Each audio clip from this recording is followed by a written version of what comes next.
Hey guys and girls, I am in Alabama right now. Actually, I might have crossed over into the Mississippi line. I'm not really sure. Heading home after, I guess this is day number 17 out on the road. Been working busy. Just brought me a couple of Whopper Juniors back there. An Oreo shake. A Burger King. They're not one of my sponsors. I'm one of their sponsors. I'm sponsoring them. That's what it amounts to. But I've had an exciting 18 days, no doubt about it. We've been to the Bassmaster Classic. And great classic. They had huge crowds there, huge crowds. Had a great time. Spent time with a lot of my buddies down there. Visited with thousands of y'all. I was there both Friday and Sunday. And Friday night, I flew to Virginia and spoke at Liberty Live in Hampton Roads on Saturday morning up till noon. Great bunch of people up there. We had about 1,500 people there Saturday morning, over 1,500. Over 200 decisions for Jesus, so it was just absolutely exciting, super exciting. Great music, great speakers. I wasn't the only one, great speakers. And we just had a great time there. Went back to the Bassmaster Classic, flew back to Dallas Saturday night. Late, didn't get much sleep that weekend, but had a great weekend.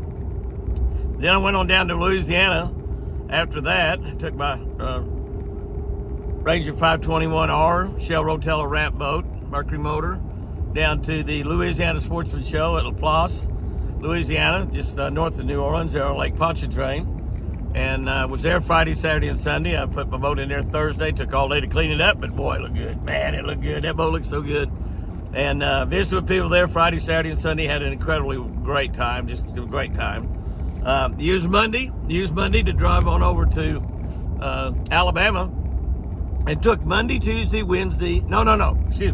Tuesday, Wednesday, Thursday, and Friday, and turkey hunted and fished. Now, I actually turkey hunted in the mornings till about noon a couple of days, and then fished till dark. And then the next day, I fished until 11 o'clock, and then turkey hunted till dark.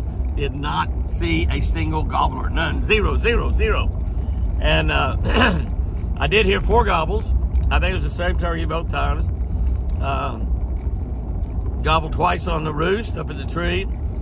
Sounded about a quarter mile away. Gobbled 2 more times when he hit the ground. Sounded about a half a mile away. That wasn't good. I actually only saw 2 turkeys all week. I did call in 2 hens. I actually called 3 hens in. We only saw 2 of the 3. Actually called 3 hens in. One of them I didn't see. My buddy I was hunting with, he saw it, but I didn't see it. Brian Morris. But anyway, so I'm a hen caller, not a gobbler caller, it seems like. But anyway, so the turkey hunt wasn't good, but boy, did we catch a fish. Golly, did we catch a fish. We caught so many, it was amazing. We had one tough day. We only caught 7 all day long, me and Red Berry and I. But we caught one that weighed over 10 pounds. 2 other really large ones. And we only caught 7 fish all day, so that's a pretty tough day. But when we did get a bite, 3 of them were really big bites. So that worked okay. It was one of those days where we caught 1 or 2 fish, and then we went like 5 or 6 hours without a bite. And then caught another couple big ones right there before dark. But that was good. We ended the week not turkey hunting at all on Friday, but simply fishing, and just absolutely smoked them.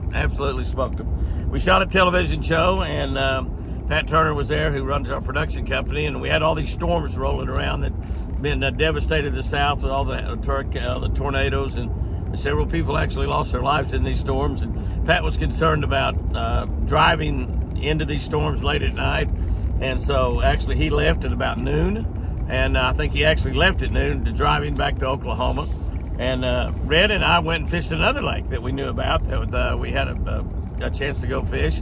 And we went to another lake, and we caught them even better. In fact, we probably caught 10 or 12 bass over 5 pounds. Now, that morning, I caught one about over 8 pounds, and we didn't catch you that big that afternoon. But we caught quite a few 3-pounders, and probably 10 or 12 bass over 5 pounds.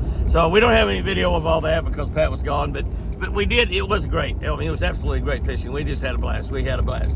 And got back to Coleman, Alabama, and loaded up all my stuff and headed up to Huntsville, Alabama for the the Major League Fishing Red Crest tournament, they call it. I've been calling it a championship, but it's a Red Crest is what they call it. It's like the Bassmaster Classic. It's for the year-end deal where they take, I don't know how many people they take in the tournament, but it's the ones that finish up close to the top.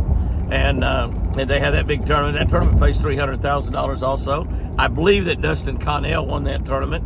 He was leading by about 16 pounds when I left. And on that deal there, you know, they don't keep their fish. They don't go weigh them in or anything. They weigh them in a boat and then turn them loose. And they can catch as many as they want. They don't have to catch just 5 and then call down and weigh their five biggest in. Doesn't make for a very exciting weigh-in, but it does make it for a pretty tense situation out there if you're fishing it. I did fish one. A bunch of goats out there in that field. That looked pretty cool. But I did fish one MLF tournament on Table Rock Lake, kind of a celebrity event with Bill Dance and Roland Martin and Timmy Horton. Ott Defoe, Ott was my partner. We finished second in that event. Got beat by a pound, by a huge mistake by Ott, and another huge mistake by me. And had he not made his mistake, or I not made my mistake, either one of us would have won the tournament. But, you know, that's just the way it goes. I can understand making mistakes. I can't believe Ott made one. I can't believe Ott Defoe made one. But anyway, that's the great things about the week. It's been a wonderful 17 or 18 days, a lonely 17 or 18 days, because I miss my beautiful Chris every day. And this little video I'll put on right here before dark. It's raining a little bit right now, and right here before dark as I drive between Alabama and Memphis, Tennessee. And I want to give you kind of an update on Chris, because a really important anniversary happened yesterday, as a matter of fact. Yesterday was April 5. April 5, 4 years ago, is when my beautiful Chris had her stroke. I was actually driving in about the same area away from Birmingham. I was on a different highway. I was coming from New Orleans instead of Oklahoma. But I was about an hour away from Birmingham when Sherri called me and my daughter and told me that Chris had a stroke, a really, really bad stroke. And my first question to Sherri was, is she alive? And she said she was still alive, but really, really bad. And there was a really good possibility, according to the doctors, that she would not make it. And I turned around in the middle of the interstate, just drove right through the center of the median, and headed back the other way. I had driven 646 miles that morning from 7 o'clock until that afternoon. I turned around and drove 646 miles back to Oklahoma City.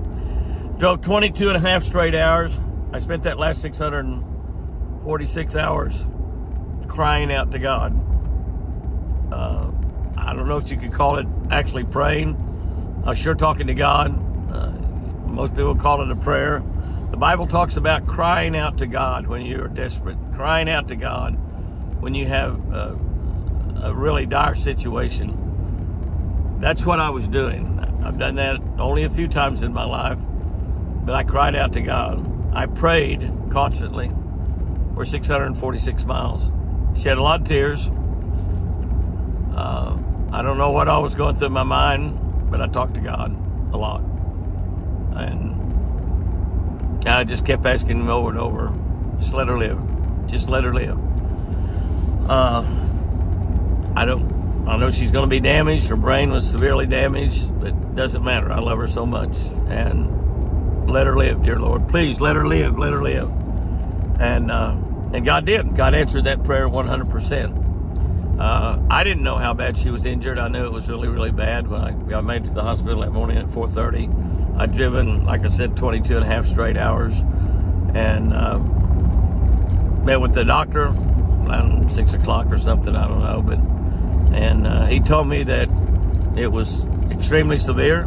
It was so bad he could not operate, and it was so bad that he told me that she would probably never leave that hospital alive. She would never be able to go back to our ranch. I don't even know how he knew we had a ranch.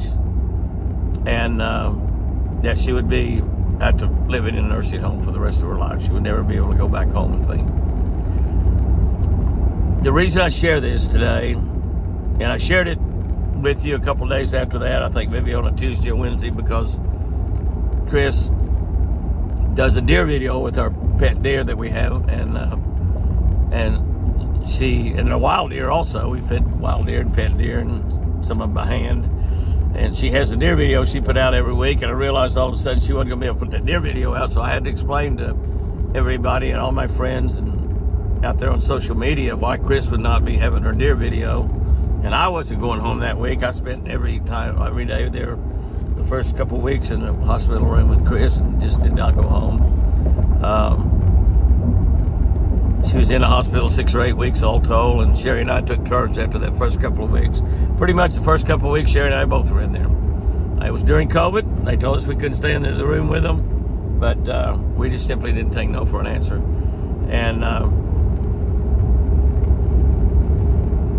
And the doctor said she would probably not leave that hospital alive. She would not go back to the ranch. She would have to live in a nursing home for however long she lived, and she would not to go back to that ranch. And I wanted to do this update here because this is 4 years. 4 years yesterday, April 5, 2021. April 5, 2025, 4 years. And she's still alive. She's not spent one single night in a nursing home, praise God. And she does live with me at that ranch, 100%. I'll be driving until 2 or 3 o'clock in the morning, getting back home. If I can make it, if I get too sleepy, I'll stop and get a hotel room. My plans are to drive until I get to my daughter Sherri's house, and maybe get in there at 3 or 4 o'clock in the morning, or 5 or whatever, and lay down and sleep a couple, 2 or 3 hours, and then go on to the ranch and take Chris back to the ranch tomorrow, because I know she's missed that ranch just like I have. She loves that ranch. We live in heaven. I know heaven is incredible. I know it's going to be a huge upgrade for everybody that goes to heaven, and everybody can go to heaven. But I just can't feature how it'll be much of an upgrade of what God's given us, a place to live here on this earth as we go through this time that we have here on the earth. But be carrying Chris back there. Got my buddy Bill Eppers is coming in this week, and Joey, and we are going to be doing fishing a couple of days, and I've got several more things planned the rest of this month. April's a busy month. May slows down a little bit. We will be opening a new Bass Pro Shop in Tyler, Texas. So if you're anywhere within a couple, 2 or 3 hours of Tyler, Texas, be sure and be there this coming Wednesday night, April 16th. My buddy Roland Martin will be there as well. I think Bill Dance might be coming. I'm not positive of that, but I think he might be coming. Johnny Morse will be there. Johnny Morse. And we'll have a lot of other people there, celebrities, might even have some Dallas Cowboys there, or maybe Dallas Cowboy cheerleaders, which might be a lot better the way the Cowboys have been doing lately. But we're going to have a lot of fun there in Tyler, Texas that night. It'll be incredible buys, the best buys that you can get all year on fishing tackle, and a good percentage of the money that is spent there that night at that Bass Pro Shop will go to conservation to be used right there in the Tyler, Texas area, which is also already one of the best areas in the whole United States to hunt and fish. So I'm looking forward to seeing y'all down there in Tyler, Texas next Wednesday night, April 16th. That event opens, we have the opening ceremonies at 6 o'clock. I will be emceeing those opening ceremonies, and then we will be having some autograph sessions with a lot of celebrities. They usually have a dozen or 15 celebrities there, and it'll just be an evening you won't want to forget. Those of you that live anywhere around close to Tyler, Texas, it'll be an evening that you'll be talking about 10, 15, 20 years from now. If you got kids, bring your kids. If they're 5 years old or 6 years old, they'll always remember when they went to the evening of conservation at the Bass Pro Outdoor Store that opened in Tyler, Texas.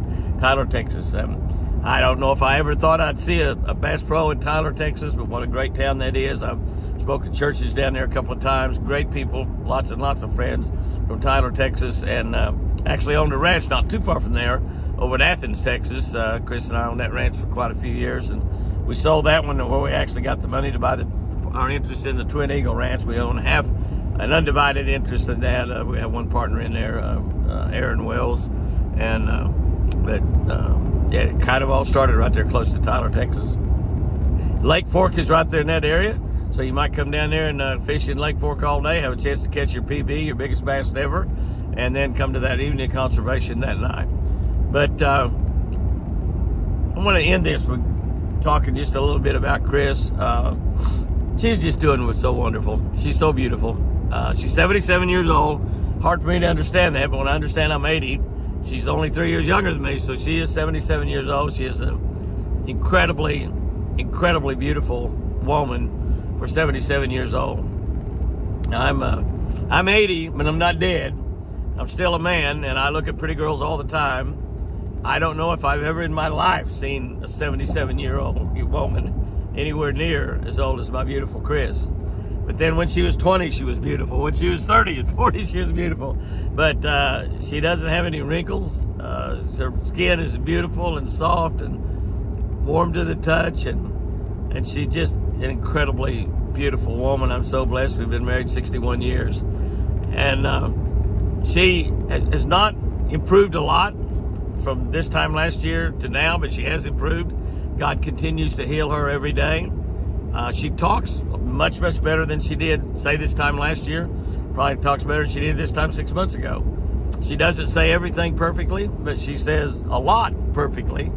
And she has a lot, sometimes if she's tired, she has a hard time saying anything that I understand. But then I say a lot of things she doesn't understand either. So she does comprehend everything I'm saying. She knows everything that's going along. She enjoys sports like she always has. The thing that she really misses is fishing. And she's not getting to go to fish, and it probably kills me worse than it hurts her. I don't know, but I just give everything I've got to get her to be able to go out and fish with me in the boat again and use that right arm and catch fish. She can't walk, she can't use her right arm. She has no pain. She can't feel the right side of her body, so she has no pain. Her eyes are bright, beautiful. Her smile is not as perfect as it was before she had that stroke, but it's pretty doggone close. Her smile is beautiful, and she's still an incredible woman. I haven't talked about this maybe at all on social media, I'm not sure, but I really believe that when I brought her home after those couple 2 or 3 months in the hospital, when I brought her back to the ranch and we began to learn how to live without a cook in the family. We have one now, or a partial cook, that's me. When we had an incredible cook in the family for all those years we were married, I guess 57 years before she had that stroke, and live with her being in a wheelchair and taking care of her, and her taking naps in the day, her sleeping late in the morning, taking naps in the afternoon, going to bed early at night. But we learned all that, and she loves the ranch as much or more now than ever. But when I brought her home, she barely knew who I was. She certainly was not in love with me.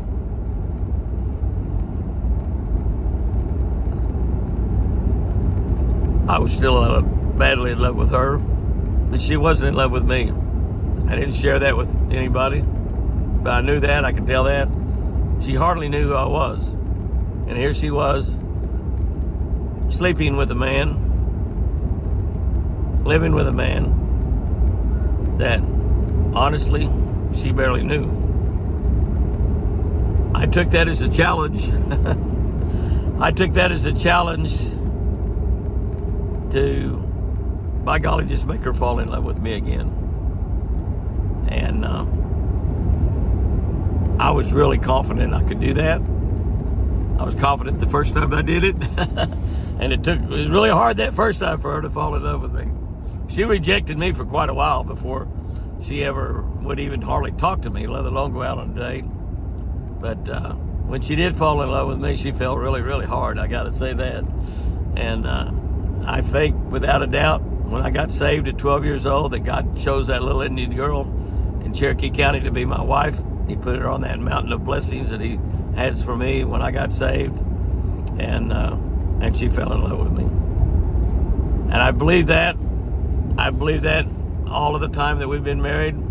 That belief right there led me to believe that if God destined, if God ordained Chris to be my wife, he could help me make her fall in love with me again. And by golly, she did. And she fell hard again too. She's in love with me. A man knows And even though she doesn't have 100% of her brain, a lot of her brain's been destroyed, that part that LOVE is in, she loves me. And of all the things that I've done in my life, and tournaments and business and whatever, honestly, to me, I kind of consider that my greatest accomplishment is getting her to fall back in love with me again. And she has. And I miss her so much when I go out on the road like this for 17 or 18 days. This year I've had an 18-day trip, a 14-day trip, and now another 18-day trip. And here it is, just the first week in August, or the first week in April. I guess it'd be good if it's the first week in August. But the first week in April, we are still shooting 39 television shows a year. We are still doing about 60 personal appearances or more, and doing 1,000 videos for social media. So we're still working really, really hard. And it is a lot more work than it's ever been all my life, because I don't have my tremendous helper that the Bible calls our wife. What God created for Adam was a helper, and I don't have my helper to help in a lot of it. So it's a little bit more work and effort to do all that than it ever has been before. But I've always thought that sleep was highly overrated. I don't really sleep that much, and the time that I spend at the ranch with Chris is precious, and it's well worth working till 2 or 3 o'clock in the morning to get everything done business-wise, so I can spend that time with her. So the only way it could be any better right now with Chris and spending time with Chris at the ranch, honestly, is if she could walk, and she could use that right arm, and she could go fishing with me. We still ride around on the ranch on the mule. We still enjoy watching all kinds of sports on television. We're Los Angeles Dodger fans, which is pretty easy to be right now. We're Oklahoma University fans, which if you pick the right sport, it's pretty easy to be. It was kind of difficult to be football fans this year for Oklahoma University, but we're still big fans, even if they lose. But our softball team is great. Our gymnastics team is great. My buddy, the coaches Oklahoma University baseball team, he's got a top 10 team this year, and he's doing really good. And he's a great fisherman as well. I love to fish with him. But we're still watching all of the Oklahoma sports that we can watch on television. We even watched gymnastics match the other day, and they're great in gymnastics. But we love softball, we love baseball, we love football, we love basketball, both men's and women's, and our men's team didn't last very long in the playoffs when they got down to the March Madness. Our girls team made it to the Sweet 16, and she enjoys all of that. She travels with me. We've been to Major League Baseball games in New York and Philadelphia and Los Angeles. We've been to Vegas. We've been to Broadway. She's just been an incredibly wonderful wife. This second time she fell in love with me. And taking care of her has really not been a burden. It's been a blessing. So it's getting dark here in Mississippi. I am definitely in Mississippi right now, and about 400 miles from home, 450, something like that. So I'm going to keep this Ram truck, this expressway Ram truck, heading west, that Ranger boat behind me, and be really careful. And you probably won't see this until Sunday, maybe after church. But remember, fish lucky, and I sure do love you.